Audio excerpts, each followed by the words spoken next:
Have y'all ever really paid attention to how Jesus responded to religious people?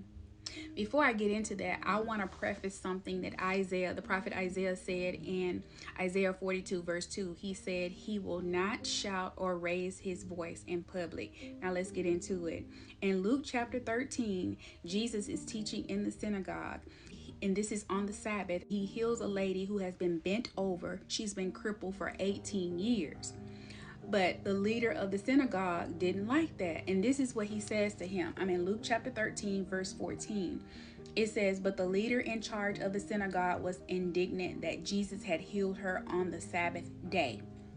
There are 6 days of the week for working, he said to the crowd. Come on those days to be healed. So first of all, he threw in subliminals. He didn't even respond directly to Jesus because Jesus was the one who was doing the healing. He responded to the crowd. But let's see how Jesus responded, y'all.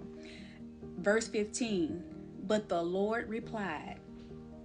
Every time I read this, y'all, I just smile on it. It just makes me so happy.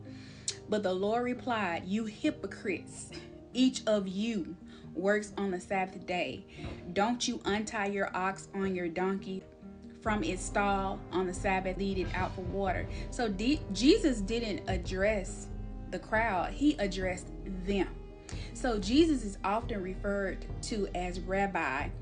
What rabbi means is teacher. So what Jesus is teaching you is that we can respond to our haters, our critics, and our enemies. We don't have to yell, we don't have to shout, and we don't have to curse nobody out. All we have to do is just respond with facts to gather them all the way together. Shame them, because in verse 17, this is what it says. This shamed his enemies, but all the people rejoiced at the wonderful things he did. And the other thing that I also want to point out, if you're not careful, you might miss this. It said the leader in charge of the synagogue. So the synagogue was essentially what we call the church today. So you have someone who's a leader of a church. People who are supposed to be coming there to get healed, they are more concerned about following rules than people actually being healed. That sounds familiar.